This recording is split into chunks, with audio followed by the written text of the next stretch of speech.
I have this voice. This is my voice. That's what I've got to offer. It is real. It is the real voice. Somebody actually asked me, is that your real voice? I was like, no, I got a voice lift. Very expensive procedure, but worth it to annoy people for the rest of my life. So thank you for noticing. I appreciate it. I started as an actress. I had an acting teacher who told me, if you don't fix your voice, you're never going to have a career. And so far, he's right. At least in acting. The acting did not take off. Let's see. But you know what? It's actually okay because my dreams are getting a lot more attainable as I get older. That's a natural digression that happens, which I think we should all make our dreams much smaller to fit reality, you know? I had big dreams. Like when I was younger, I used to be like, when I make it, I'm gonna have a beautiful house in Malibu. I pictured all glass windows. You know, I had this real clear vision where I would wake up every morning, I'd go out, I'd look at this beautiful ocean view. And now I'm like, when I make it, I'm gonna get a headboard for my bed. Just a real firm wooden headboard, you know, no IKEA shit, just the real thing. I'll wake up in the morning, I'll be like, I'm a grown-up now, I got a headboard. And then I'll go back to bed because I have nowhere to be. Where the parents at? Parents clap. You got a teenager, clap if you got a teenager living in your house. Oh, I feel sorry for y'all. I got a teenager living in my house too. What's this thing these teenagers do now? This, eating all the goddamn time. What is that? Oh, man. Kids got it easy now, don't they? Life easy for them. Like when it snow and they cancel school, you know how kids find out school closed? They go to their website, say school closed. They get to sleep in. What did we have to do? We had to wake up at 6 a.m. and watch every school in the state. St. Mary's closed, St. Joseph closed. You wait there for 3 hours just to see all Chicago public schools will be open. Damn!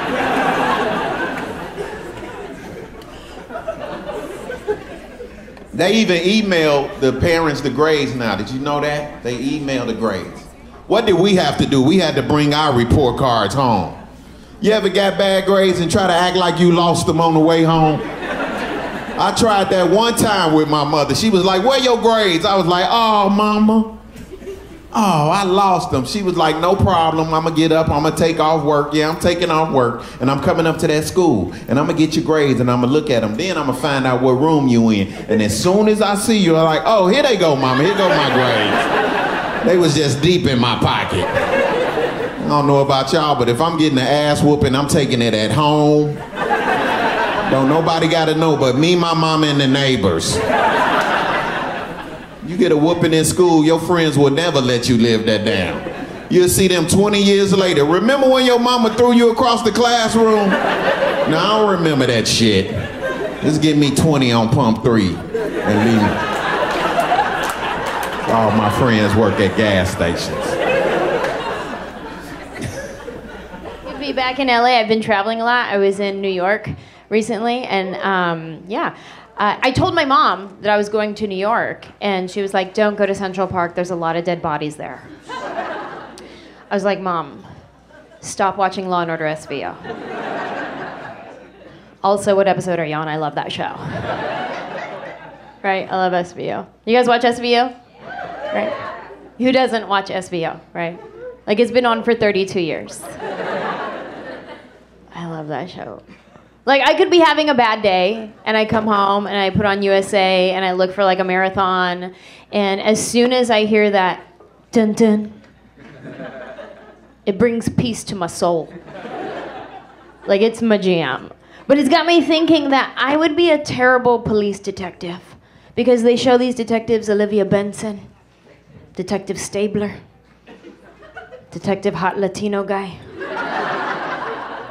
They show them in these adrenaline-pumping situations. They're chasing a perp down an alley. All of a sudden, they trip and fall. They just get back up and start chasing him again. Has anybody here ever fallen before? It hurts. You guys. If I trip and fall down, I'm staying down. For a while. Rubbing my knee. I will be the cop that calls in like, officer down. Officer down. Are you shot? No, but I need some Neosporin. Hurry. There's little rocks in it.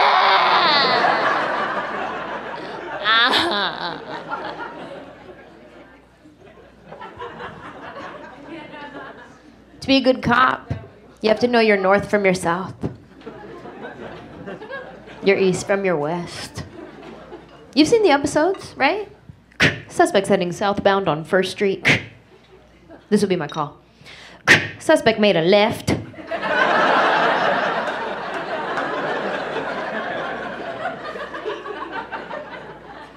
North or south? Definitely not to the right. In which direction? Towards McDonald's. They show them chase this perp in this dark, empty warehouse, right? They have their gun out. All of a sudden, this guy just pops out of nowhere, and their response is, NYPD, freeze! Where, like, my response would be, boom, who was that?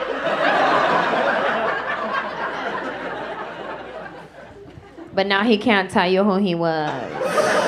And as a comic, as Jay mentioned, I will be working in Vegas very shortly. Are we fans of that town? We like Vegas? It's a good place. Yeah, I try to be good when I'm there, because as a comic, like, we're usually there for like a week at a time. So I have to like pace myself gambling. This last time I tried to be conservative, right? I played the nickel slots, right? Yeah, I played nickel slots for 10 minutes. I lost $38,000. Is that possible? And some of the games have their Keno. Who has ever played Keno before? You ever played Keno? You play it right here. And your name is what? What's your name? Rebecca. Did you win at Keno, Rebecca? No, that's because it's impossible. But if you like Keno, Rebecca, there's a new game in Vegas I found, very similar to Keno. It's where you crumple up your money in a big paper wad and you throw it in a deep, dark fucking hole, because I think the odds... And here's what my idiot friends told me also. They go, oh, you're going to play Vegas? Make sure you play games you've never played before, just for fun. Yeah, that's a lot of fun, isn't it? We have no idea what the hell is going on. So I wanted to learn how to play craps, because that looks like a good time, right? Yeah, people with craps, they're always screaming and yelling, I got money, you don't, woohoo, right?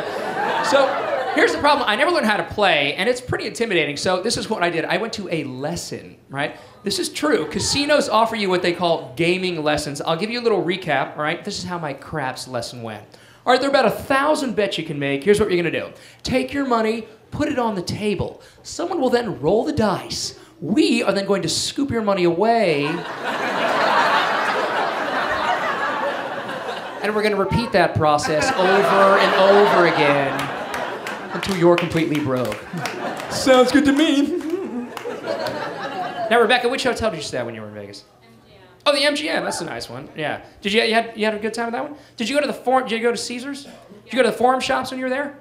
Yeah, that's some good bargain shopping there, isn't it? Yeah, good lord.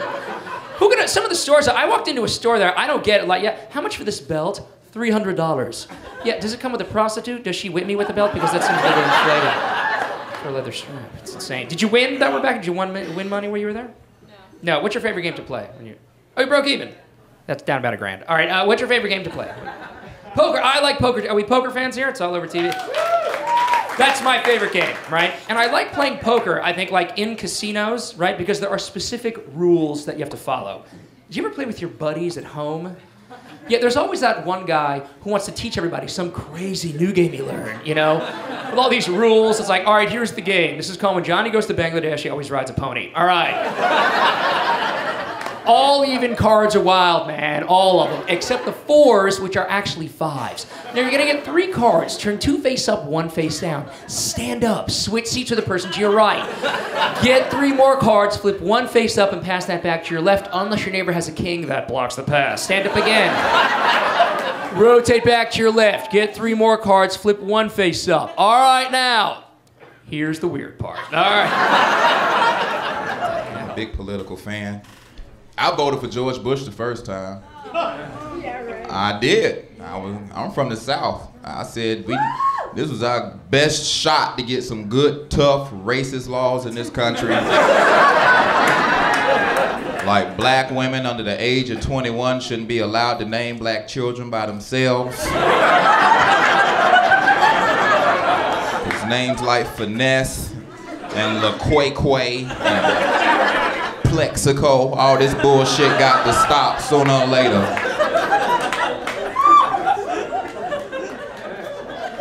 You contemplate life, you get in clubs, you get f***ed up, you're drunk as f***, and you look at your best friend, you say, my name Plexico, dog, I'ma shoot myself. Why is it that the names in the South of the brothers and the sisters are so strange?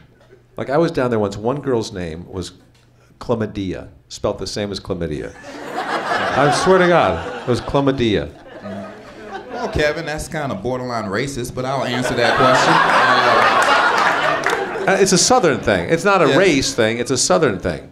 I can speak for black women.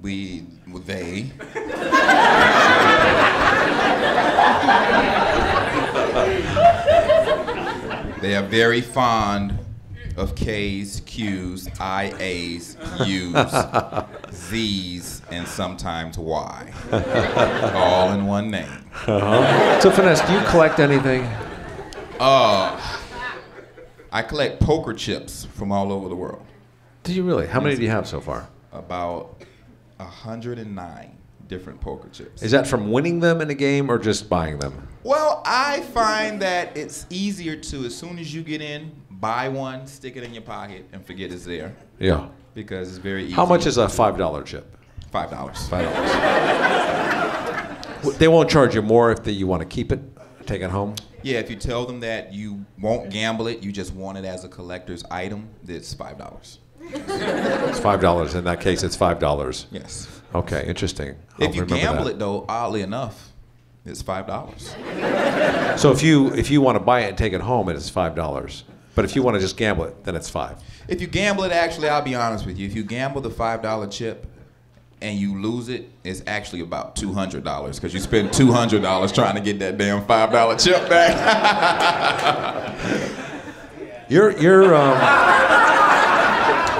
Finesse, you're the kind of guy I would like to just sit on a porch with, like when we're in our 80s, or when I'm in my 80s, you're in your 50s. Right. I want to sit on the porch with you and just rock and just talk about crap. Right. You know. And maybe are fish. You like dressed the way you want to be dressed, and I'm wearing like a white blazer with black pants and a little bow tie? That is racist. That is not even borderline racist. That is you racist. Said porch. You said, you know. What, a porch is racist? The word porch to black people, porch. when there's a black and white person talking, is very racist. Oh my God, here I am. I am including you in my retirement, and you're calling me a racist. Because for some reason in your retirement, I have a feeling I'm the one standing behind you doing this shit. And I don't want to be in that picture. Finesse Mitchell, ladies and gentlemen.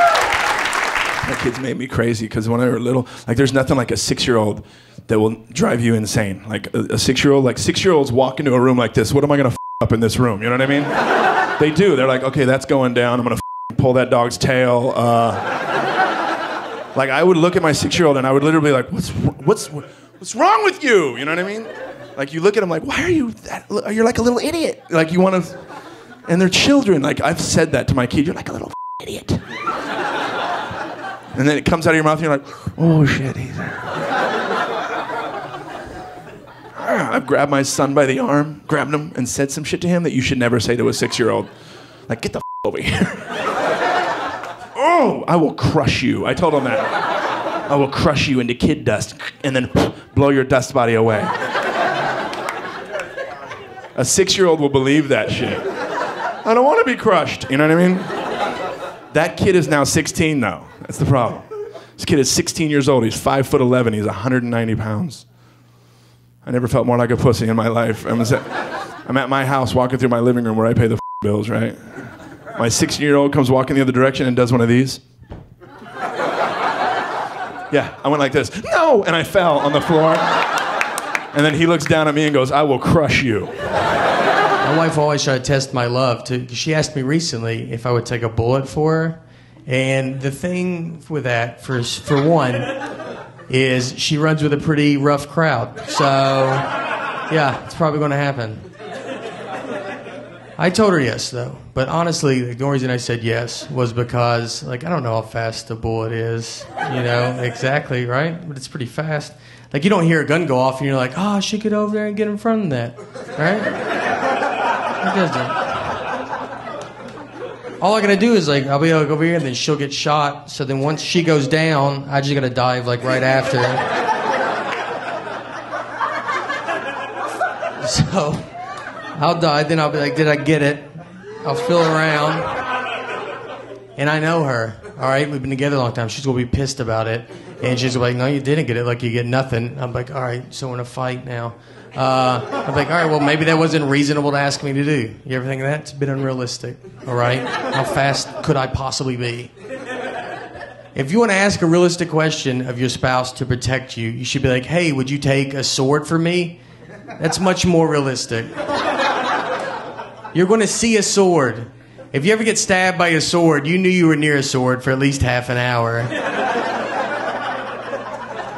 No one pulls a sword out and you're like, I didn't know you had that sword. No, everybody, we all knew, all right? Sword people are the worst. There's just ways to get in shape and look sexy at the same time. That's what I'm trying to say.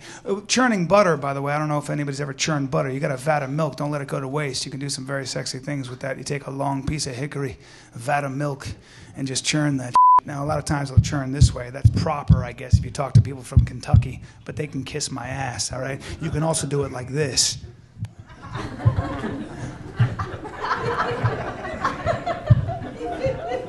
Works your core.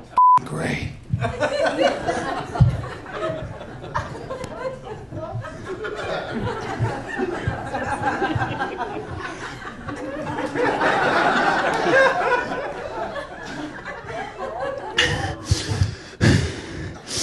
Oh, God. I love churning butter. I always feel like a dairy magician after I'm done, too. I do. You know, what was milk is now butter. I give myself a little reward, too. You know, you got to reward yourself after your workout. I'll just knife a hand, reach in, grab myself a liberal handful. I mean a liberal handful. Yeah. I'll just give myself a raw butter bath. Holy shit. Oh, it's so good. Listen, I don't give a shit. You've been married 25 years. Your woman comes in, sees you giving yourself a butter bath. I don't care how liberated, how educated, everything stops. It just taps into the DNA. They don't know how to put it into context. The purse drops. They're just like, what the f*** are you doing in the middle of my living room?